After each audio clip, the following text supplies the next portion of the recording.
నమస్తే.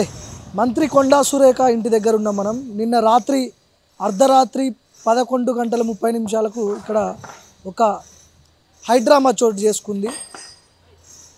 మాజీ ఓఎస్డి కొండా సురేఖ మాజీ ఓఎస్డి సుమంత్ని టాస్క్ ఫోర్స్ పోలీసులు అరెస్ట్ చేయడానికి వచ్చారు. సో ఏ విషయంలో వచ్చారు అంటే హుజూర్నగర్కి సంబంధించిన హుజూర్ నగర్ కేంద్రంగా ఉన్నటువంటి డక్కన్ సిమెంట్కి సంబంధించిన విషయంలో అక్కడ ఉన్నటువంటి డక్కన్ సిమెంట్ వాళ్ళని ఈ సుమంత్ అనే వ్యక్తి రివాల్వర్ పెట్టి బెదిరించారనే ఆ అలిగేషన్స్తో టాస్క్ ఫోర్స్ పోలీసులు ఇక్కడికి రావడం జరిగింది. సుమంత్ ఇక్కడ ఉన్నారని చెప్పి అరెస్ట్ చేయడానికి రావడం జరిగింది. సో మరి కంప్లైంట్ ఇచ్చింది ఎవరు? అదే పార్టీకి సంబంధించిన ఉత్తమ్ కుమార్ రెడ్డి రిటర్న్ కంప్లైంట్ ఇచ్చారని చెప్పి కొండా సురేఖ కూతురు మాట్లాడుతున్నారు, సుష్మిత. మరి కంప్లైంట్ ఇచ్చినప్పుడు మరి ముఖ్యమంత్రికి రోహిన్ రెడ్డి, వేం నరేందర్ రెడ్డి వీళ్ళ పేర్లు ఎందుకు వచ్చినాయి? మనం మాట్లాడాల్సిన అవసరం ఉంది. ఎందుకంటే గతంలో నుంచి కూడా కొండా సురేఖ ఇష్యూ చాలా పెద్ద ఎత్తున తెర మీదకి వచ్చింది. ఇదంతా కూడా కట్ చేస్తే అసలు ఏం జరుగుతోంది? వరంగల్ ఈస్ట్లో గతంలో వేం నరేందర్ రెడ్డి అక్కడ పోటీ చేసి ఓడిపోయాడు. ఇప్పుడు ఆ వరంగల్ ఈస్ట్పై వేం నరేందర్ రెడ్డి కన్నుబడ్డది. తర్వాత 2028 ఎన్నికల్లో వరంగల్ ఈస్ట్ని ఎట్లయినా తమ ఆధీనంలోకి తీసుకోవాలి, పోటీ చేసి అక్కడ నుంచి గెలవాలనే దాంతో వేం నరేందర్ రెడ్డి కావచ్చు, రేవంత్ రెడ్డి కావచ్చు, లేకపోతే పొంగులేటి శ్రీనివాస్ రెడ్డి కావచ్చు, వీళ్ళందరూ కుట్రలు చేస్తున్నారు అని చెప్పి నిన్న కొండా సురేఖ కూతురు సుష్మిత పెద్ద బాంబు పేల్చింది నైట్.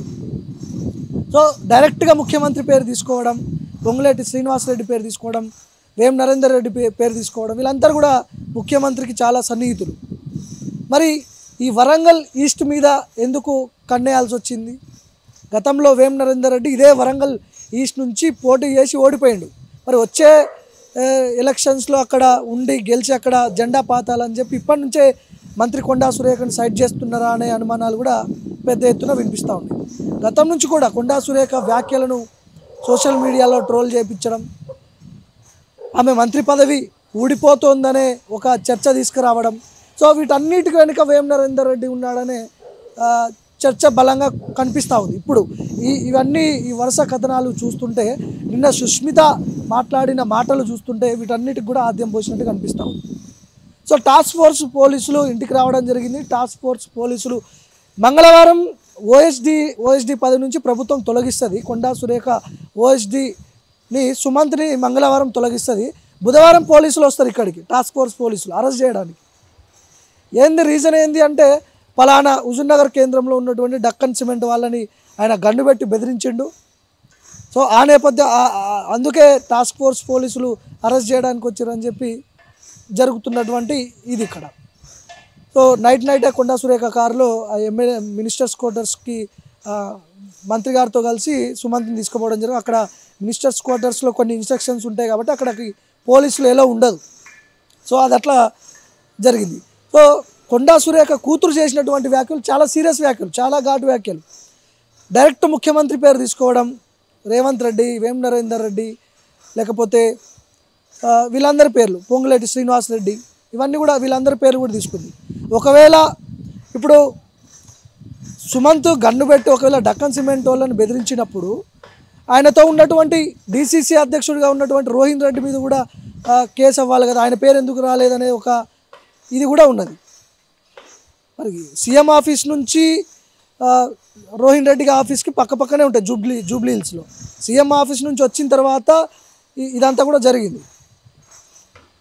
సుమంత్, రోహిన్ రెడ్డి వీళ్ళంతా కూడా డెక్కన్ సిమెంట్కి సంబంధించిన వాళ్ళ ముగ్గురు కూడా ఒక మీటింగ్లో మాట్లాడుకున్న సందర్భం. మరి రోహిన్ రెడ్డి కావాలనే ఇరికించిండా?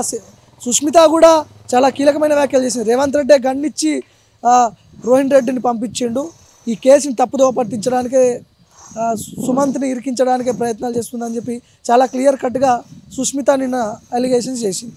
సో వీటన్నిటిని కట్ చేస్తే టోటల్గా ఎపిసోడ్ మొత్తంలో పాత్ర ఏంటంటే వరంగల్ ఈస్ట్లో గతంలో వేం నరేందర్ రెడ్డి పోటీ చేసిండు, అది అందరికీ తెలిసిన విషయమే, ఓడిపోయిండు ఆయన.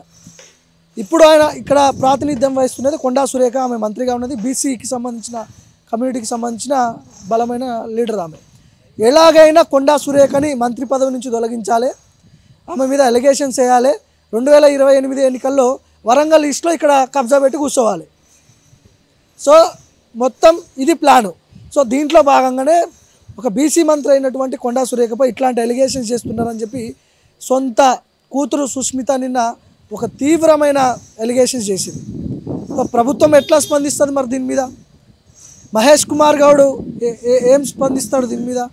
ఆల్రెడీ మహేష్ కుమార్ గౌడ్కి ఉత్తమ్ కుమార్ రెడ్డి గారికి కాల్ కూడా పోయింది. మహేష్ కుమార్ గౌడ్ ఏం చెప్పిండు మరి? సో ఇవన్నీ కూడా చాలా తీవ్రమైన ఎలిగేషన్స్ అని చెప్పుకోవాలి. ప్రస్తుతానికి ఇంటి దగ్గర అయితే అంత ప్రశాంతంగా ఉంది. మినిస్టర్స్ క్వార్టర్స్లో ఉన్నారని చెప్తున్నారు.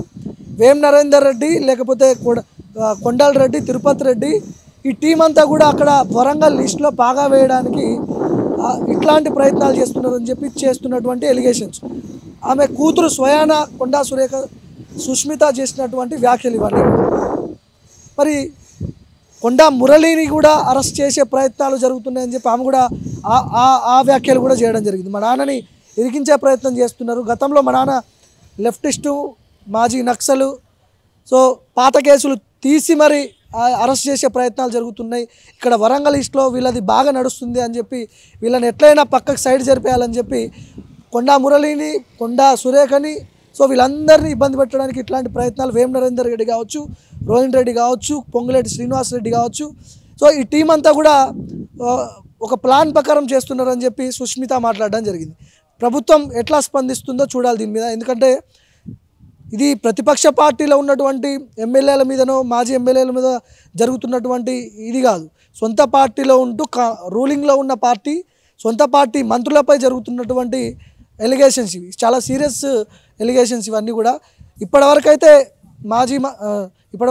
కొండా సురేఖ ఎట్లాంటి రియాక్షన్ లేదు, స్పందించలేదు. కొండా మురళి మాట్లాడినట్టున్నాడు, ఏదో ప్రెస్ మీట్ పెట్టి ఆల్రెడీ లైవ్ నడుస్తుంది, ఏదో మాట్లాడుతున్నట్టున్నాడు. సో ఎట్లా రెస్పాండ్ అవుతారో చూడాలి. ఒకసారి మాట్లాడే ప్రయత్నం కూడా చేద్దాం మనం. కొండా సురేఖ గారు ఒకసారి కూడా కాల్ చేసే ప్రయత్నం చేద్దాం. అందుబాటులో లేకుండా వచ్చామే, మాట్లాడే ప్రయత్నం కూడా చేద్దాం. సో నిన్న రాత్రి మొత్తం 11:30 to 12 వరకు మొత్తం కూడా ఇదే ఇక్కడ హైడ్రామా జరిగింది.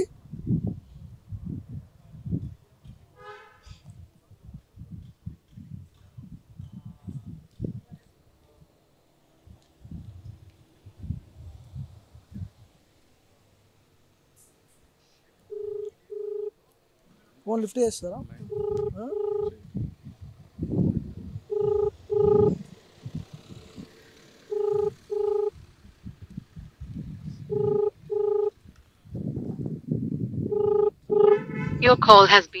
ఫోన్ లిఫ్ట్ చేసే పరిస్థితులు అయితే లేరు. ప్రస్తుతానికి ఎట్లాంటి రియాక్షన్ అయితే లేదు కొండా సురేఖ నుంచి కావచ్చు.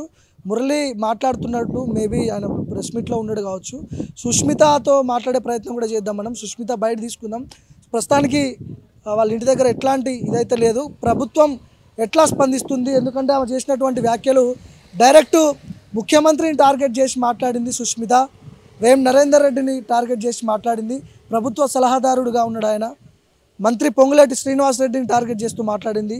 డీసీసీ అధ్యక్షుడిగా ఉన్నటువంటి రోహిన్ రెడ్డి, రేవంత్ రెడ్డి ఆత్మగా ఉన్నటువంటి రోహిన్ రెడ్డిని టార్గెట్ చేసి మాట్లాడింది.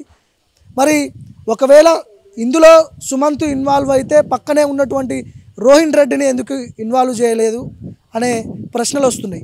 రోహిన్ రెడ్డిని ముఖ్యమంత్రి పంపించిండా? మరి ఏం జరిగింది? ఇవన్నీ కూడా బయటకు రావాల్సిన అవసరం ఉంది. మనం ఇంకా దీని మీద మాట్లాడే ప్రయత్నం చేద్దాం. సుష్మిత గారితో కూడా మాట్లాడే ప్రయత్నం చేద్దాం.